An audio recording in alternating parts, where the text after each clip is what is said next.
Good morning. My name is Ron Cohen. I'm in San Francisco, California this morning on May 11, 2010 to participate in a conversation that we are taping so that it can be part of our program in Chicago, June 10, 2010, called Mediation with the Masters, brought to you by the Section of Litigation of the American Bar Association. And if we are to be true to our title, this program could not go forward without one of the great masters of mediation in the world, Tony Piazza, who's been kind enough to join us today for a conversation about mediation. And I'm so delighted to have you. Thank you so much for coming. Good morning, Ron. We're going to talk about your mediation skills and ideas and concepts, given that you have now resolved in your career over 4,000 complex disputes in a career spanning more than 3 decades. But before we talk about mediation skills, ideas, I do want to turn to what brought you to your professional career. Why mediation, Tone? I truly stumbled into it. I had the good fortune to meet someone who had been practicing law at that point for over 20 years, had experienced some of the frustrations of trying to take a dispute through resolution, through litigation, and thought, perhaps there's another way to supplement that that could be a better way at times. And she understood that mediation had been utilized in some areas, in primarily at that point labor relations and domestic relations, and thought it might be transferable to resolving complex litigation. And she said, "Are you interested? Do you want to try?" And I said, "Sure." Let me ask you to set aside for a moment your legal education and your professional career. I know, because we're friends, that you are a master chef, that you are an expert in the martial arts. I'm curious, what about your personal disciplines, your personal life has been most important that has brought you to the success you enjoy as a problem solver? I would say without question my Aikido training. Aikido is kind of a unique martial art and is predicated on learning how to quell fighting rather than to just fight stronger or harder or better. It's based on the simple physics that fighting necessarily elicits more fighting. And true, if you can fight strong enough and hard enough and long enough, you might overcome that resistance you've been generating by your fighting. But you're generating resistance by your fighting. So in Aikido, you try to learn on a very tangible physical level how to stop fighting so that you can resolve a conflict without having to suffer harm or cause harm.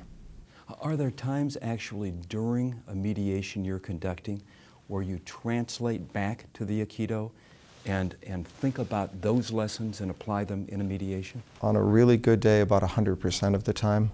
On a bad day, not too often, but that's really the internal reference point. Let's turn to those good days and those bad days, if we may. The program we're presenting in Chicago is going to try and slice up the components of a mediation. And it will begin with a panel dealing with mediation preparation. So I'd like to ask your wisdom on aspects of that. Let me give you an example, if I may. We've mediated together 13 times, and I know it's your practice to invite counsel to submit briefs, exchanged briefs and confidential briefs. First, the exchanged brief. Why do you ask for that, and how would you define a really helpful brief? We don't particularly recommend or recommend against exchanging briefs, but the utility of doing it is that if you're going to be presenting information to the other side and you want them to really assimilate it and act on it and presumptively shift their position in response to it, it takes time to digest information, especially when the information is very different from the way someone's been framing it up to that point. So to simply surprise someone at a mediation with even a very well-executed presentation, expect them to be able to nearly instantaneously assimilate that and change their view in response to it is asking a lot. So one of the benefits of briefing in advance And it can be accomplished in other ways than briefing. Sometimes your motion practice, if you're already in litigation, can do it. But through the mediation brief, you can begin to frame things so that someone can understand where you're going to be coming from in the mediation and give them a chance to start to adapt to that. You raised litigation and motion practice, and I'm curious about this. Those of us that mediate also try cases, or at least many of us do. What do you see as the differences between litigating a case and mediating it? And as a part of that, are skilled trial lawyers necessarily skilled at mediation? Litigation is a ritualized form of fighting. We've decided that that's our best available option as a system to adopt the adversarial system of conflict resolution, and it serves a purpose. Along with the purpose it serves, there's some friction loss in it. In any kind of an adversarial process, you are eliciting more fighting from the other side. Again, that's just simple physics. If you will, it's almost based upon a Hegelian dialectic of thesis, antithesis, synthesis. Somehow, when you come at each other hard, what's going to emerge, at least in front of either a judge or a jury of your peers, is going to be some iteration of the truth that's going to be clear to them. Then they can apply the law to it, and there you go. And it's a lovely thought. But you don't find a lot of Hegelian societies these days because it's a little bit primitive also as a thought. What it doesn't take into account is that every time you throw yourself at someone and they throw themselves back at you, there tends to be a resonating fighting that accrues. So the real difference between litigation and mediation is that in litigation, the goal is to overcome and triumph over someone else, to do it within rules with a sense of ethics and hopefully with some sense of efficiency. But that's what the game is about. In mediation, the goal is to see if you can come up with a resolution in a sense as though you were collaboratively problem solving, that you are all members of the same tribe, and here's your problem, and now how are we going to resolve this with the least waste of resources in the process and come up with the most sensible resolution that everybody can somehow touch fingertips on. Preparing for trial, we know how to do. But how would you guide a lawyer, a skilled lawyer, in preparing herself or himself for a complex mediation? Well, you're basically trying to take on two tasks, and they're related, but they are distinct. One is helping the other side understand why you see your case the way you do.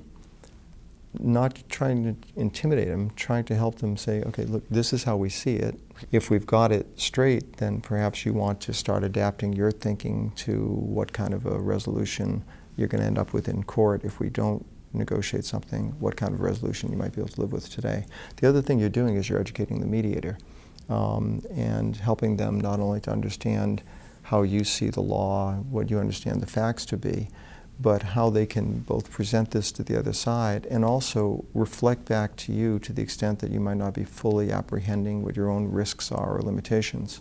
Because no matter how skillful the advocate, no matter how skillful the business person might be as the client, when you're involved in an adversarial process, you forfeit a degree of objectivity. It's just inevitable. And so part of the process is getting a reflection back from an experienced third party about what risks you might be undervaluing, what issues the case might present so that you can make your best quality business decision. These are two related functions, but they're distinct. Going back to the exchanged mediation brief, and I don't mean to be invasive, but I will be. I know your schedule traditionally is 2 weeks of mediation in San Francisco, 1 in Maui, and I also know because I've mediated with you on Saturday and on Sunday that sometimes those 3 weeks bleed into close to 4. I've mediated with you until 1 o'clock in the morning, and the next morning you start again with a whole new dispute. Do you actually have time to read the briefs, and how would you counsel lawyers in terms of length, attachments, etc.? The briefings that I get will vary from 10 pages, literally, to 10 bankers' boxes full of documents. And that doesn't necessarily reflect the inherent complexity of a case. Some cases are really just document heavy, they're fact heavy, and you need a certain amount of data available in order to be able to really follow the story. Other cases are legally complex, so there's a degree of analysis, or they might involve expert opinions, and so there's a certain amount of data that one needs to wrap one's mind around if you want to do more than simply ferry, positions back and forth, if you really want to reflect some kind of a critical evaluation of positions back to the parties. So the balancing act, I think, for a litigator preparing for mediation is to decide what's the universe of data that I would ideally like someone to understand my position and to be able to effectively explain things to the other side. Now, within that universe of data, how can I organize it into, in effect, digestible bites so they've got references available if they need to go deeper for whatever reason, but that they can have a fairly succinct summary. So the brief is that fairly succinct summary, ideally, and then the question is what exhibits you need to make available to supplement any points that the mediator feels they need to get into in more depth.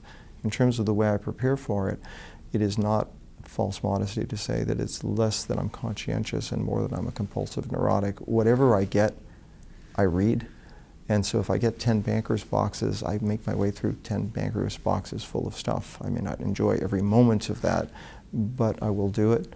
And there are different ways of assimilating information, perforce if you have to deal with 10 bankers boxes for a day of work. You can't read it the same way we used to read a textbook for a semester course in college. But you can let data stream in almost the way we'd scan data into a computer. And after you've schooled yourself to do that for a while, it's available almost the same way. In the middle of the mediation, someone's referencing something, you can say, well, no, wait a minute, and kind of reach for that point.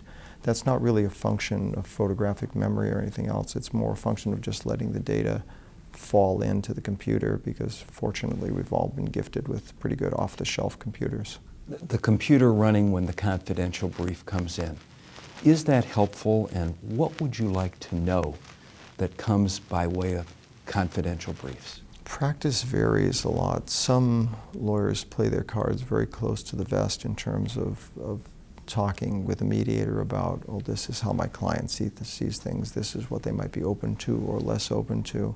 Some litigators just seem to feel that that's not information you're supposed to deal out to anybody. I find it tremendously useful when there's information about both the other side and the side that's sending me the brief, saying, all right, look, as a practical matter, here are some internal constraints we have. Here are some things that are going to be issues. You're going to find that we're more open to this than that. On the other side, there might be a personality issue here. There's no need to worry about being presumptuous about something like that, or whether you're being judgmental. Just give the mediator whatever information you think might be useful, and then let the mediator, have that available and sort it out. So I think the real utility of confidential information in a confidential brief is that it gives the mediator the opportunity to see it from the perspective of someone who has necessarily been in it much more deeply and has access to much more data and understanding than even the most efficient mediator can possibly accrue in the course of preparation. Let's just be hypothetical for a moment. You're given an opportunity to prepare a client, a sophisticated business client, for a mediation. What do you tell her or him to get them ready? Well, that would vary a great deal with what I understood, who I understood the mediator was going to be and how they practice, because there's enormous variation among mediators. At the very most simple end of the spectrum, there are mediators who, and this is not judgmental, this is just descriptive, who, if you tell them something, you tell them, I'm just telling you this in confidence, you cannot be sure that that isn't going to get in some way either just stated to or intimated to the other side. So if you were to tell your client what is generally good advice, which is be very open with the mediator, this is a person we're hiring to help us get something done, doesn't help if they don't know what's going on or what we're thinking, and that translates into the client simply, saying, okay, well, this is, what I'd really be willing to do, and then that somehow gets either bungled to, or that's a bad situation. So you have to make a first cut evaluation of who it is you're dealing with, what their degree of experience is, what their style is, Another thing is that some mediators, I think, slip into, and is not hard to do, to negotiating with each of the parties. And if you're utterly candid right up front with a mediator who's used to an iterative process in terms of trying to wheedle out positions, they might